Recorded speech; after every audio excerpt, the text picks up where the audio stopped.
ہم پہلے چین کے اتحادی ہیں پھر کسی اور کے اتحادی ہیں۔ صدر آصف علی زرداری کی چینی صدر شی جن پنگ سے ملاقات میں گفتگو۔ کہا پڑوسی سے زیادہ ہمارے قریب کوئی اور ہو تو غلط ہوگا۔ چین اور ہماری سرحدیں آپس میں ملتی ہیں۔ پاکستان کی چین کے ساتھ دوستی اتار چڑھاؤ سے گزری ہے، لیکن انتہا پسندوں کے حملوں سے یہ دوستی ختم نہیں ہوگی۔ پاکستان اور چین ہمیشہ دوست رہیں گے، چاہے دنیا میں کتنی بھی دہشت گردی ہو، کتنے بھی مسائل ہوں۔ پاکستان کے عوام چین کے عوام کے ساتھ کھڑے ہوں گے۔ چینی صدر نے بھی پاکستان سے تعلق پر گہرے اعتماد کا اظہار کیا۔ شی جن پنگ نے کہا کہ چین اور پاکستان فولادی دوست اور ہر موسم کے اسٹریٹجک پارٹنرز ہیں۔ سی پیک کی تعمیر اور مختلف شعبوں میں تعاون دو طرفہ تعلقات کی اعلیٰ مثال ہے۔ چین کے عظیم عوامی ہال آمد پر چینی پیپلز لبریشن آرمی کے دستے نے صدر مملکت کو گارڈ آف آنر پیش کیا۔ شی جن پنگ نے صدر آصف علی زرداری کا پرتپاک استقبال کیا۔ چینیوں کی پاکستان میں سیکیورٹی اور سی پیک منصوبوں پر بھی بات چیت ہوئی۔ صدر زرداری نے شی جن پنگ کو دورہ پاکستان کی دعوت دی۔ شی جن پنگ نے صدر آصف علی زرداری اور وفد کے اعزاز میں عشائیہ بھی دیا۔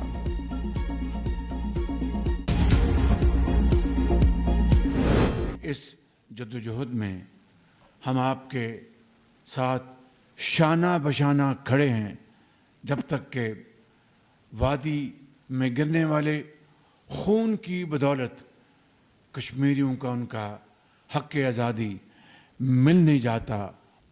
بھارت اور اس کے خطے کے بہترین مفاد میں یہی ہے کہ وہ 5 اگست 2019 کی سوچ سے باہر نکلے۔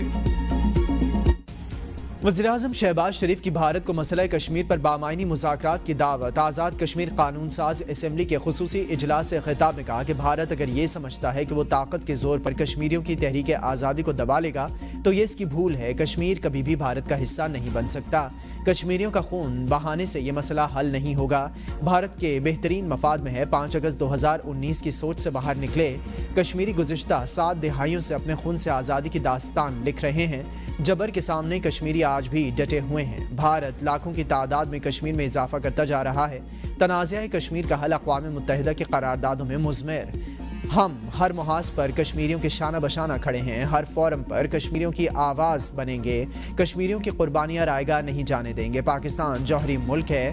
ہم نے قیام پاکستان سے لے کر آج تک ہر جارحیت کا دندان شکن جواب دیا۔ پاکستان کی امن پسندی کوئی کمزوری نہیں۔ مقبوضہ کشمیر سمیت تمام تصفیہ طلب معاملات کو بات چیت سے حل کیا جائے۔ کشمیر کی خاطر 3 جنگیں لڑی ہیں، 10 اور جنگیں لڑنی پڑی تو لڑیں گے۔ کسی بھی جارحیت کا بھرپور جواب دیا جائے گا۔ Army chief general Syed Asim Munir کہتے ہیں پاکستان بھارتی ریاستی ظلم اور ستم کے خلاف کشمیریوں کی حمایت جاری رکھے گا۔ مقبوضہ کشمیر کے مستقبل کا فیصلہ کشمیر کے عوام نے کرنا ہے، یہ نہ کہ کسی غاصب نے کرنا ہے۔ بلا شبہ کشمیر ایک دن آزاد ہوگا اور کشمیریوں کی منشا سے پاکستان کا حصہ بنے گا۔ کچھ عرصہ تک مقبوضہ کشمیر میں زیادتی کر سکتے ہو مگر ہمیشہ کے لیے نہیں۔ آزادی کی شمع کشمیری ایک سے دوسری پیڑھی کے حوالے کرتے چلے آ رہے ہیں۔ بھارتی مظالم سے کشمیریوں کی جدوجہد آزادی کمزور نہیں ہوگی۔ آزاد کشمیر میں آئی ٹی کے شعبے میں نوجوانوں کے لیے روزگار پیدا کریں گے۔ کشمیر میں انٹرنیٹ کی سہولیات کو بہتر بنائیں گے۔ Army chief general Syed Asim Munir کا مظفر آباد کا دورہ، یادگار شہداء پر حاضری، پھولوں کی چادر چڑھائی، شہداء کی بے مثال قربانیوں کو خراج عقیدت پیش۔ جنرل سید عاصم منیر نے کشمیر کی معروف شخصیات اور سابق فوجیوں سے بھی ملاقات کی۔ چیئرمین پی پی پی بلاول بھٹو کی امریکہ میں صدر ٹرمپ کی طرف سے دیے گئے روایتی دعائیہ ناشتے کی تقریب میں شرکت۔ روایتی ناشتے پر دنیا بھر کی اہم سیاسی رہنما اور دیگر شخصیات موجود تھیں۔ الحمدللہ، تحریر سے تصویر تک کے سفر میں عوام کے اعتماد کے 2 سال مکمل ہو گئے۔ اے بی این نیوز صحافت کے افق پر حق اور سچ کی آواز بن کر ابھرا اور قوم کو نئی سوچ اور سوچ کو نئے انداز دیے۔ اے بی این نیوز نے نہ صرف خبریں فراہم کی بلکہ اپنے ناظرین کے دلوں میں اعتماد بھی بنایا۔ خبروں سے حالات حاضرہ تک اے بی این نیوز نے 2 سال کے قلیل وقت میں عوامی پذیرائی کا سفر کامیابی سے طے کیا۔ اے بی این نیوز اس موقع پر اپنے ناظرین کا شکریہ ادا کرتا ہے، سچ کے اس سفر میں ہمیشہ آپ کے ساتھ رہنے کے عزم کا اعادہ کرتا ہے، کیونکہ ہم ہیں قوم کی سوچ۔ پاکستان کو پستی کی طرف دھکیل دیا گیا، اب ٹھہراؤ خوش آئند ہے۔ ترقی کے سفر کی رفتار کا بڑھنا خوشگوار تبدیلی کی آمد ہے۔ قائد نون لیگ نواز شریف کی ملاقات کے لیے آئے اراکین پنجاب اسمبلی سے گفتگو. کہا کہ مہنگائی کی رفتار میں کمی کا آنا معاشی بہتری کا اشاریہ ہے. اسٹاک ایکسچینج میں بہتری کاروبار اور سرمایہ کاری برادری کے اعتماد کی جھلک ہے. وزیراعظم شہباز شریف وفاق میں محنت سے کام کر رہے ہیں. مریم نواز پنجاب میں ایک ماں اور بیٹی کے جذبے سے کام کر رہی ہیں. اراکین پنجاب اسمبلی نے ترقیاتی کاموں اور عوامی منصوبوں پر وزیر اعلیٰ مریم نواز شریف کو خراج تحسین پیش کیا. کہا میاں صاحب آپ مریم نواز جیسی بہادر اور لائق بیٹی پر جتنا فخر کریں کم ہے. وزیر اعلیٰ مریم نواز نے اراکین پنجاب اسمبلی سے اظہار تشکر کرتے ہوئے کہا کہ نواز شریف کی بیٹی ہونے کی وجہ سے زیادہ ذمہ داری محسوس کرتی ہوں. اراکین اسمبلی کی رہنمائی اور اعتماد ہی ہماری قوت اور کامیابی کا باعث ہے. پاکستان اور چین کے درمیان مفاہمت کی یادداشتوں پر دستخط. دونوں ممالک کے درمیان سائنس اور ٹیکنالوجی کے شعبے میں تعاون کے معاہدے طے. صنعت، تجارت اور اقتصادی شعبے میں تعاون کے فروغ کے لیے یادداشت پر بھی دستخط. صحت، میڈیا، توانائی، سماجی اور اقتصادی ترقی سمیت دیگر شعبوں میں تعاون بڑھایا جائے گا. صدر آصف علی زرداری اور چین کے صدر شی جن پنگ بھی تقریب میں موجود تھے. صدر زرداری کی نیشنل پیپلز کانگریس کی قائمہ کمیٹی کے چیئرمین سے ملاقات. دونوں ممالک کے درمیان سدا بہار دوستی کو اجاگر کیا. تعاون کو مزید گہرا کرنے کے لیے مسلسل اعلیٰ سطح کے تبادلوں کی ضرورت پر زور. صدر زرداری نے بیجنگ میں چین کے قومی ہیروز کی یادگار کا دورہ کیا. چین کی خاطر اپنی جانوں کا نذرانہ پیش کرنے والے ہیروز کی یادگار پر پھول رکھے. صدر آصف علی زرداری نے چین کے ہیروز کی جرأت اور بہادری کو خراج تحسین پیش کیا. اسماعیلی کمیونٹی کے نئے امام کا اعلان کر دیا گیا. پرنس رحیم الحسینی آغا خان پنجم 50ویں امام ہوں گے. اسماعیلی کمیونٹی کے روحانی پیشوا پرنس کریم آغا خان 88 سال کی عمر میں انتقال کر گئے.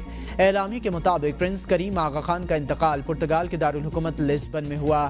پرنس کریم آغا خان نے 6 دہائیوں تک اسماعیلی کمیونٹی کی قیادت کی. پرنس کریم نے پاکستان کی ترقی کے لیے مثالی خدمات انجام دیں.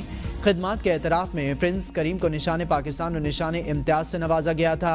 پرنس کریم کی نماز جنازہ لسبن میں ادا کی جائے گی. حکومت گلگت بلتستان کا صوبے میں آج سے 3 روزہ سوگ کا اعلان. وزیر خزانہ محمد اورنگزیب پرنس کریم آغا خان کے آخری رسومات میں پاکستان کی نمائندگی کریں گے. 45 سینئر وکلاء کے ناموں پر غور. احتجاج کی پہلے بھی بہت کالیں آئیں جنہیں عوام نے مسترد کر دیا. وزیر اعلیٰ پنجاب مریم نواز کہتے ہیں کہ جلاؤ گھراؤ کی سیاست کو عوام نے رد کر دیا. وزیر اعلیٰ پنجاب نے بانی پی ٹی آئی کے آرمی چیف کو لکھے گئے خط پر بات کرنے سے انکار کر دیا. ملک میں آبادی بڑھ چکی ہے، سڑکیں چھوٹی ہو چکی ہیں، اسی وجہ سے تجاوزات کے خلاف آپریشن ضروری ہے. صحافیوں کو کہا کہ آپ کی باتیں سن کر لگتا ہے کہ میں نے کارکردگی کے میڈلز پہن لیے ہیں. میں میڈیا ورکرز کے لیے اپنے دور حکومت میں بہت کچھ کرنا چاہتی ہوں. صحافیوں کے لیے اچھی ہاؤسنگ کالونی ہونی چاہیے. کہا کہ میری رگوں میں کشمیری خون دوڑتا ہے. کشمیر بنے گا پاکستان کا نعرہ اللہ تعالیٰ ایک دن سچ کر کے دکھائے گا. وزیر اعلیٰ خیبر پختونخوا الیمین گنڈاپور سے P T I Khyber Pakhtunkhwa کے صدر جنید اکبر نے ملاقات کی. 8 فروری کو تحریک انصاف کے ثوابی جلسے سے متعلق امور پر تبادلہ خیال. صوبائی صدر نے وزیر اعلیٰ کو جلسے کی تیاریوں پر مکمل بریفنگ بھی دی. وزیر اعلیٰ الیمین گنڈاپور نے پارٹی کے صوبائی صدر جنید اکبر کو ہر ممکن تعاون کی یقین دہانی کرائی. وزیر اعلیٰ نے کہا کہ ثوابی انٹرچینج کے قریب خیبر پختونخوا کی تاریخ کا سب سے بڑا جلسہ ہوگا. بانی پی ٹی آئی کی رہائی اور پارٹی کے لیے کسی قربانی سے دریغ نہ کیا ہے اور نہ ہی کریں گے. تحریک انصاف کے لیے نئی مشکل. 8 فروری ثوابی جلسہ. فنڈز کی کمی. کے پی کے میں گروپ بندی کے بعد فنڈز کا نہ ہونا بڑا چیلنج. کے پی کے نئے صدر جنید اکبر متحرک. جلسے کامیاب بنانے کے لیے ہر علاقے کے صدر کو ذمہ داری سونپ دی. فنڈز کے بغیر لوگوں کو گھروں سے نکالنے کے لیے جلسے کو کامیاب بنانے کے عزم کا اعادہ. انصاف یوتھ ونگ کو خاص ہدایات کی گئیں کہ تعداد زیادہ ہو. بانی پی ٹی آئی کا آرمی چیف کے نام خط ایک چارج شیٹ ہے. سینیٹر عرفان صدیقی کہتے ہیں کہ فوج دہشت گردی کے خلاف جنگ میں اپنا خون بہا رہی ہے. جوان اور افسر شہید ہو رہے ہیں. ان حالات میں ایسا خط لکھنا کہ عوام اور افواج کے درمیان کوئی خلیج حائل ہو گئی ہے انتہائی افسوسناک ہے. یہ خط ابھی تک نہ دیکھا نہ پڑھا. پتہ نہیں کس کبوتر کی چونچ میں ہے اور وہ کب کس منڈیر پر اترے گا. نہ جانے کون لوگ کہاں سے بیٹھ کر خط لکھتے ہیں اور بانی پی ٹی آئی سے اپنا خط قرار دے دیتے ہیں. یہ نام نہاد خط بانی پی ٹی آئی کی شدید مایوسی اور پریشانی کا اظہار ہے. وہ کبھی ایک دروازے پر دستک دیتے ہیں اور کبھی دوسرے پر. بانی پی ٹی آئی کبھی مذاکرات شروع کرتے ہیں اور کبھی وجہ بتائے بغیر کسی اور راستے پر چل پڑتے ہیں. پی ٹی آئی کے پاس واحد راستہ سنجیدہ مذاکرات ہیں. بے مقصد خطوط نویسی سے کچھ حاصل نہیں ہوگا. 2023 میں بھی صدر الوی کے ذریعے ایک خط آرمی چیف کو بھیجا گیا تھا. بانی پی ٹی آئی کو نہ اس خط کی رسید ملی ہے اور نہ اس خط کی ملے گی.